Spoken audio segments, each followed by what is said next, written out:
जोरदार तालियों के साथ आमंत्रित करते हैं नूतन भारत के समर्थ निर्माता माननीय प्रधानमंत्री श्री नरेंद्र भाई मोदी जी को अपने बहुमूल्य मार्गदर्शन के लिए।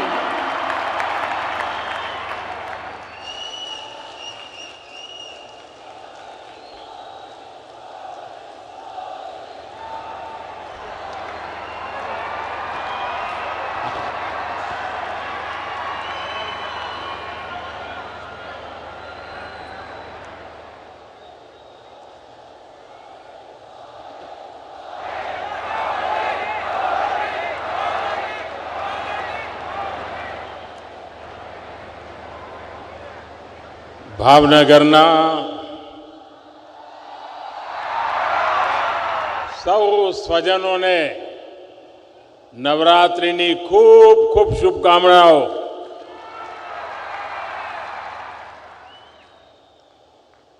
સૌથી પહેલા તો મારે ભાવનગરની ક્ષમા માગવી છે।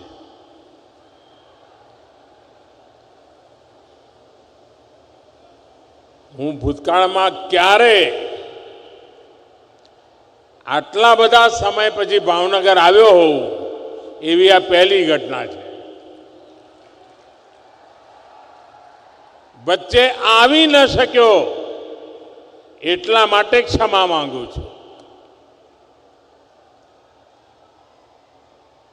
અને છતાંય આજે આપે જે આશીર્વાદ વરસાવ્યા છે, જે પ્રેમ વરસાવ્યો છે, એને હું ક્યારેય નહીં ભૂલી શકું। દૂર દૂર સુધી મારી નજર જાય છે। આટલી મોટી સંખ્યામાં અને એ પણ આવી ગરમીમાં આપને શત શત નમન કરું છું। આજે મારી ભાવનગરની મુલાકાત એક વિશેષ છે। एक तरफ देश जहां आजादी के 75 वर्ष पूरे कर चुका है, वहीं इस साल भावनगर अपनी स्थापना के 300 वर्ष पूरे करने जा रहा है। 300 वर्षों की अपनी इस यात्रा में भावनगर ने सतत विकास की, सौराष्ट्र की सांस्कृतिक राजधानी के रूप में अपनी एक पहचान बनाई है। इस विकास यात्रा को नए आयाम देने के लिए आज यहां करोड़ों रुपयों के अनेक प्रोजेक्ट्स का लोकार्पण और शिलान्यास हुआ है। ये प्रोजेक्ट भावनगर की पहचान को सशक्त करेंगे, सौराष्ट्र के किसानों को सिंचाई की नई सौगात देंगे,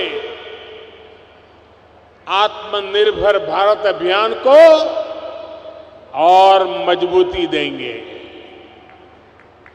रीजनल साइंस सेंटर के बनने से शिक्षा और संस्कृति के शहर के रूप में भावनगर की पहचान और समृद्ध होगी। इन सभी प्रोजेक्ट्स के लिए आप सभी को बहुत बहुत बधाई।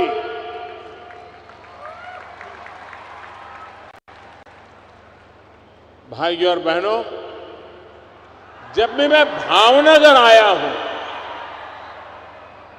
तो एक बात जरूर कहता रहा हूं।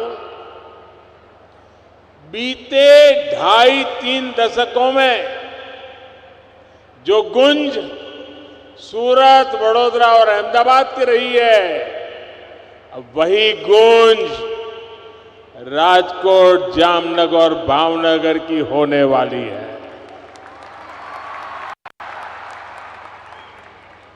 सौराष्ट्र की समृद्धि को लेकर मेरा विश्वास इसलिए प्रगाढ़ रहा है क्योंकि यहां उद्योग, खेती, पर्यटन, इन तीनों के लिए ही अभूतपूर्व संभावनाएं हैं। आज का ये कार्यक्रम इसी दिशा में तेजी से आगे बढ़ते डबल इंजन सरकार के प्रयासों का एक जीता जागता सबूत है। भावनगर समंदर के किनारे बसा जिला है। गुजरात के पास देश की सबसे लंबी कोस्टलाइन है, लेकिन आजादी के बाद कई दशकों में तटीय विकास पर उतना ध्यान नहीं दिए जाने के वजह से ये विशाल कोस्टलाइन एक तरह से लोगों के लिए बड़ी चुनौती बन गई थी। समंदर का खारा पानी यहां के लिए अभिशाप बना हुआ था। समंदर के किनारे बसे गांव के गांव खाली हो गए थे। लोग यहां वहां पलायन करने लगे थे।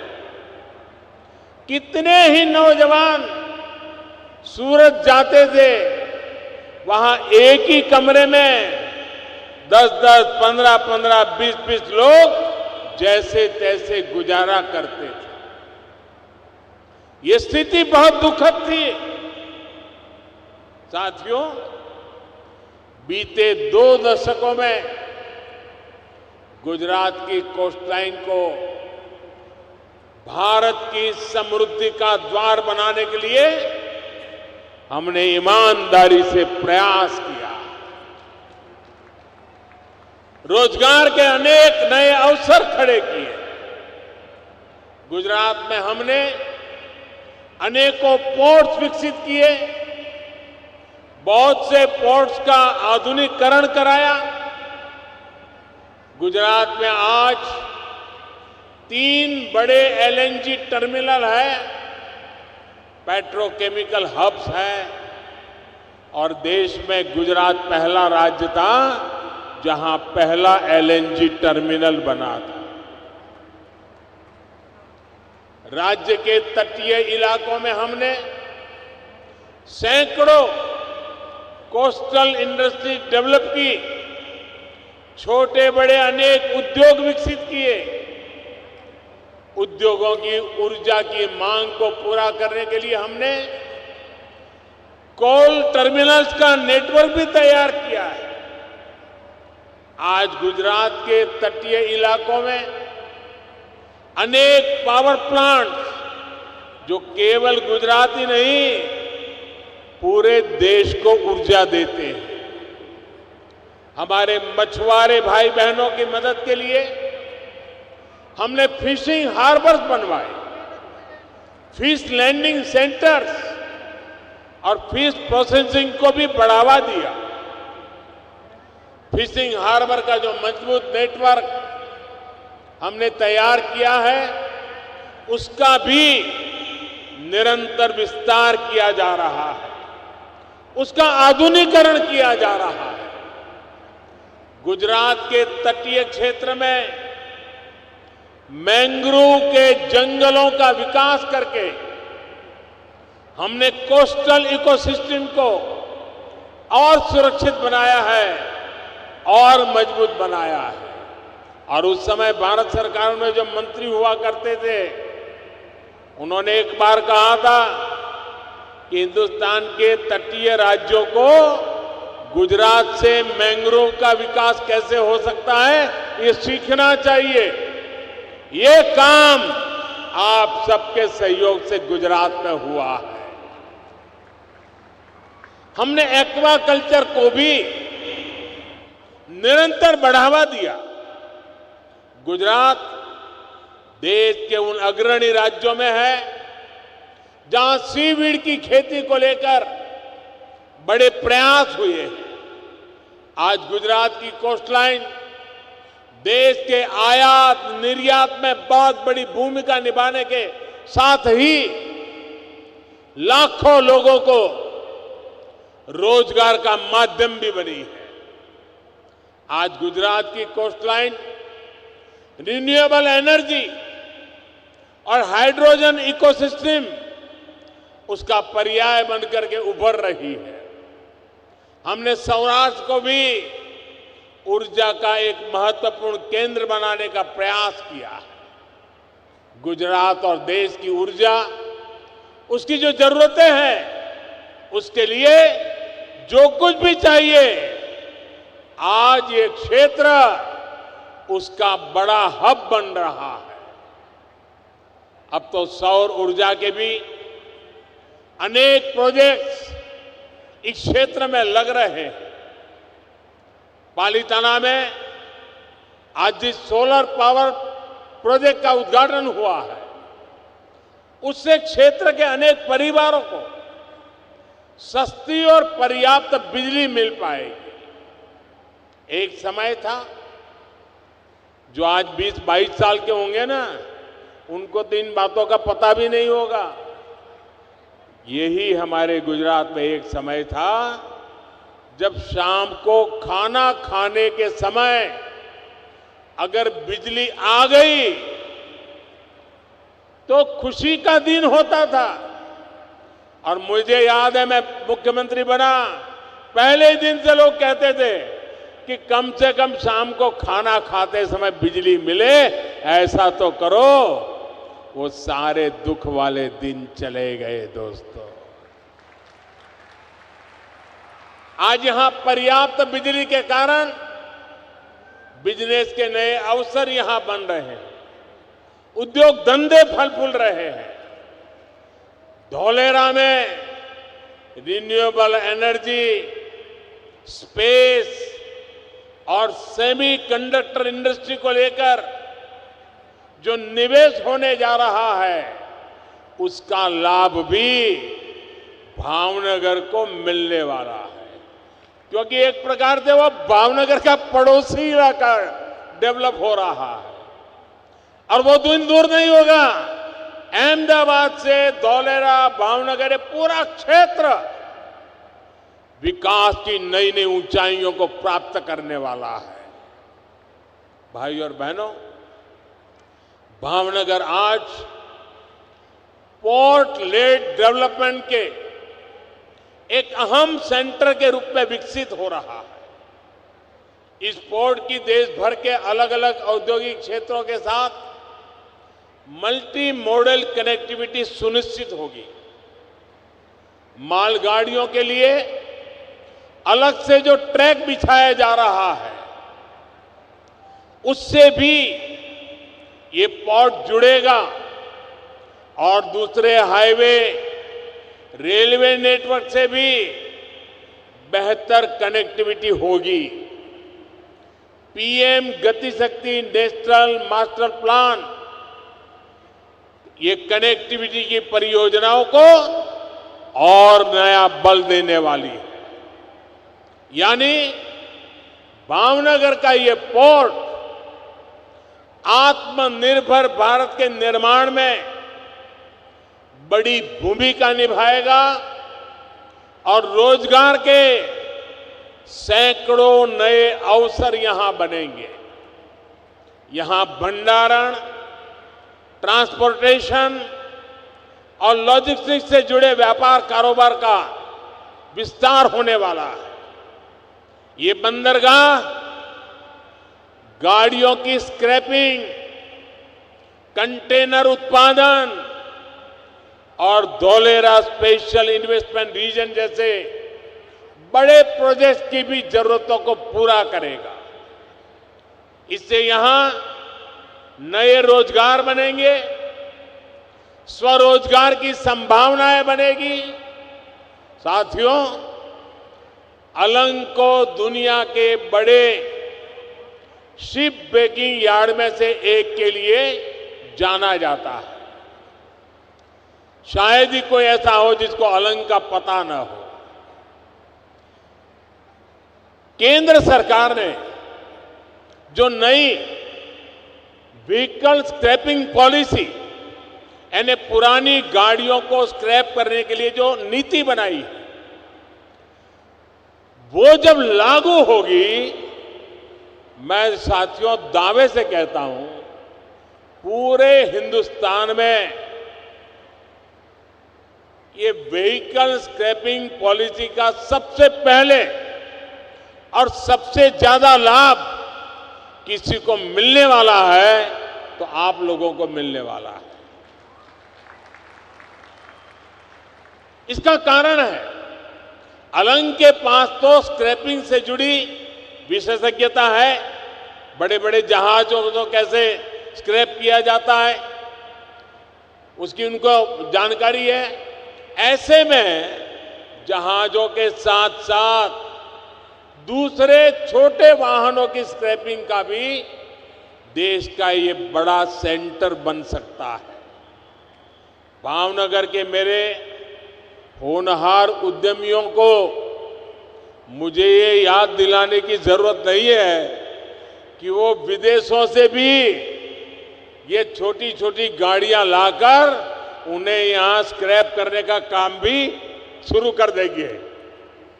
साथियों, यहां जहाजों को तोड़कर जो लोहा निकलता है, अभी तक कंस्ट्रक्शन सेक्टर में उसका बड़ा उपयोग होता है। हाल ही में हमने देखा है कि कंटेनरों के लिए किसी एक ही देश पर अति निर्भरता से कितना बड़ा संकट खड़ा हो सकता है। भावनगर के लिए ये भी एक नया अवसर है और बड़ा अवसर है।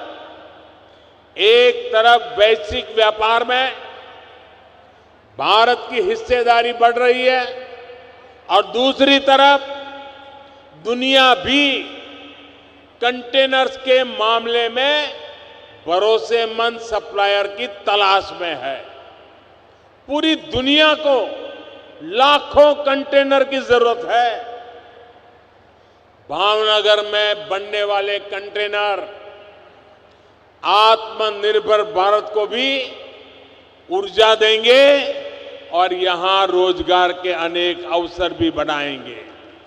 साथियों, जब मन में लोगों की सेवा का भाव हो, परिवर्तन लाने की इच्छा शक्ति हो, तो बड़े से बड़े लक्ष्य को पाना संभव होता है।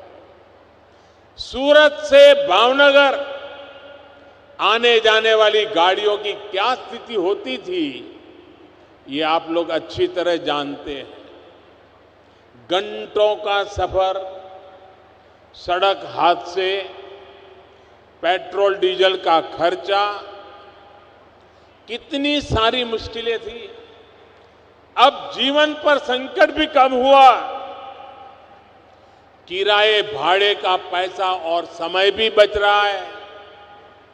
तमाम अड़चनों के बावजूद हमने गोगा दहेज फेरी शुरू करके दिखाई, इस सपने को पूरा किया। गोगा हजीरा रोरो फेरी सर्विस से सौराष्ट्र और सूरत की दूरी लगभग 400 किलोमीटर से घट करके 100 किलोमीटर से भी कम हो गई। बहुत ही कम समय में इस सेवा से लगभग 3 लाख यात्री सफर कर चुके हैं। 80,000 से अधिक गाड़ियों को यहां से वहां पहुंचाया गया है और इसी साल अब तक 40 लाख लीटर से अधिक पेट्रोल डीजल की बचत हुई है। मतलब उतने पैसे आप लोगों की जेब में बचे हैं। आज से तो इस रूट पर बड़े जहाजों के लिए भी रास्ता साफ हुआ है। साथियों, आप समझ सकते हैं ये कितनी बड़ी सेवा इस क्षेत्र के सामान्य जनों, किसानों और व्यापारियों की हुई है। लेकिन इतना सब कुछ बिना किसी शोर शराबे के, बड़े बड़े विज्ञापन के पीछे पैसे बर्बाद किए बिना ये सारे काम हो रहे हैं साथियों, क्योंकि हमारी प्रेरणा और लक्ष्य कभी भी सत्ता सुख नहीं रहा है। हम तो हमेशा सत्ता को सेवा का माध्यम मानते हैं। ये हमारा सेवा का यज्ञ चल रहा है। इसी सेवा भाव के कारण ही इतना प्यार, इतना आशीर्वाद निरंतर बढ़ता ही चला जा रहा है, बढ़ता ही चला जा रहा है। साथियों, हमारे प्रयासों से इस क्षेत्र में सिर्फ आना जाना, ट्रांसपोर्टेशन ही नहीं, उतनी ही सुविधा हुई ऐसा नहीं, लेकिन टूरिज्म को भी बढ़ावा मिला है। अपनी समुद्री विरासत को सहेज कर उसको पर्यटन की ताकत बनाने पर गुजरात के तटीय क्षेत्रों में अभूतपूर्व काम हो रहा है। लोथल में बनने वाला मैरीटाइम म्यूजियम, शायद आप में से बहुत कम लोगों को मालूम होगा, लोथल में दुनिया में नाम कमा सके ऐसा मैरीटाइम म्यूजियम बन रहा है। जैसे स्टैच्यू ऑफ यूनिटी उससे एक पहचान बनाई है, ये लोथल का मैरीटाइम म्यूजियम भी बनाएगा, क्योंकि हमारे लिए गर्व की बात है, दुनिया का सबसे पुराना बंदरगाह लोथल ये हमारी गुजरात की धरती पर है, ये हमारे भावनगर के किनारे पर है। लोथल हमारी विरासत का एक महत्वपूर्ण केंद्र रहा है, जिसको पूरी दुनिया के पर्यटन नक्शे पर लाने के लिए बहुत परिश्रम किया जा रहा है। लोथल के साथ वेलावदर नेशनल पार्क में इको टूरिज्म से जुड़े सर्किट का लाभ भी भावनगर को होने वाला है।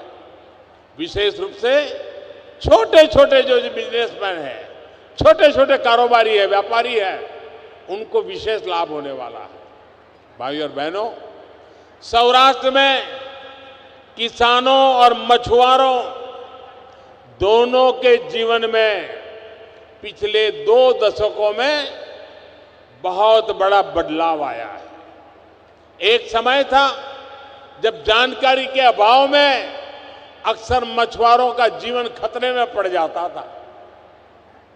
जब मैं यहां मुख्यमंत्री था तब मछुआरों को एक लाल रंग की बास्केट दी गई थी, जिसमें अलग अलग बटन लगे थे। दुर्घटना की स्थिति में बटन दबाने पर कोस्ट गार्ड के ऑफिस में सीधा अलर्ट पहुंच जाता था, जिससे तुरंत सहायता पहुंचाना संभव हो पाता था। इसी भावना को 2014 के बाद पूरे देश के लिए हमने विस्तार किया है। मछुआरों की नावों को आधुनिक बनाने के लिए सब्सिडी दी। किसानों की तरह ही मछुआरों को किसान क्रेडिट कार्ड दिए। साथियों, आज मुझे बहुत संतोष होता है जब सौनी योजना से हो रहे बदलाव को मैं देखता हूं। मुझे याद है, मैंने जब सौनी योजना की बात कही थी तो हमारे सौराष्ट्र में मैंने राजकोट में आकर के इसकी शुरुआत की थी। सारे मीडिया वालों ने लिखा था कि देखो चुनाव आया इसलिए मोदी जी ने घोषणा कर दी, चुनाव जाएगा भूल जाएंगे। लेकिन मैंने सबको गलत सिद्ध कर दिया। आज सौनी योजना नर्मदा मैया को लेकर के उसे जहां जहां पहुंचाने का संकल्प किया था, तेज गति से पहुंच रही है। भाइयों, हम वतन के पक्के लोग हैं, हम समाज के लिए जीने वाले लोग हैं। साथियों, इस सौनी परियोजना का इसका एक हिस्से का लोकार्पण आज होता है और दूसरे हिस्से पर काम शुरू होता है। हम काम रुकने नहीं देते। आज भी जिस हिस्से का लोकार्पण हुआ है उससे भावनगर और अमरेली जिले के अनेक डैम तक पानी पहुंच रहा है। इसे भावनगर के गारियाधार, जेसर और महुआ तालुका और अमरेली जिले के राजूला और खांबा तालुका अनेक गांवों के किसानों को लाभ होने वाला है। भावनगर, गिर सोमनाथ, अमरेली, बोटाद, जूनागढ़, राजकोट, पोरबंदर, इन जिलों के सैकड़ों गांवों और दर्जनों शहरों तक पानी पहुंचाने के लिए भी आज काम नए सिरे से जोड़ा गया है। भाइयों और बहनों, अभाव को दूर करना और जो विकास में पीछे छूट गया उसका हाथ पकड़कर आगे ले जाना, ये डबल इंजन सरकार की प्रतिबद्धता है। गरीब से गरीब को जब साधन मिलते हैं, जब सरकार उनको संसाधन देती है, तो वो अपनी तकदीर बदलने में जुट जाता है। वो दिन रात मेहनत करता है और गरीबी से लड़ाई लड़के गरीबी को परास्त करता है। गुजरात में हम अक्सर गरीब कल्याण मेले का आयोजन करते थे। ऐसे ही एक कार्यक्रम के दौरान यहां भावनगर में एक बहन को मैंने 3 पहिए वाली साइकिल दी थी, दिव्यांग बहन थी। तो उसने मुझे क्या कहा, आप देखिए मिजाज देखिए भावनगर के लोगों का, गुजरातों का स्पिरिट देखिए। मुझे बराबर याद है उस बहन ने कहा कि मुझे तो साइकिल चलाना आता नहीं है, मुझे तो इलेक्ट्रिक ट्राइसिकल दीजिए। ये मिजाज है मेरे गुजरात का, ये मिजाज है मेरे भावनगर का। और ये जो विश्वास था, उस बहन के मन में जो भरोसा था, वो भरोसा मेरी सबसे बड़ी पूंजी है भाइयों। गरीबों की यही सपने, यही आकांक्षाएं मुझे निरंतर काम करने की ऊर्जा देती है। आपके आशीर्वाद से ये ऊर्जा बनी रहे और निरंतर आपका प्यार बढ़ता चला जा रहा है। और मैं आज ये जरूर कहूंगा कि मुझे आने में कुछ साल लग गए, मैं देर से आया, लेकिन खाली हाथ नहीं आया हूं। पिछले सालों का जो बकाया था वो भी लेकर के आ गया वो। અને આમે ભાવનગરનો તો મારી પર અધિકાર છે ભાઈ।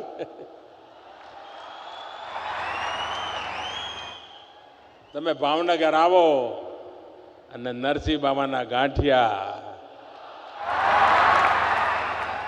દાસના પેડા, અને જ્યારે ગાંઠિયા યાદ કરું એટલે મને મારા હરિસિંહ દાદા યાદ આવે। बहु वर्षों पहला हूँ नानो कार्यकर्ता तरीके, त्यारे तो हूँ राजकारण में नहोतो, मने गांठिया खावानुं कोई शीखवाड्युं होय तो हरिसिंह दादाए शीखवाड्युं। जारे आवे अमदावाद तो गांठिया लेता आवे, अमे संघ कार्यालय में रहीए, ये अमारी चिंता करे।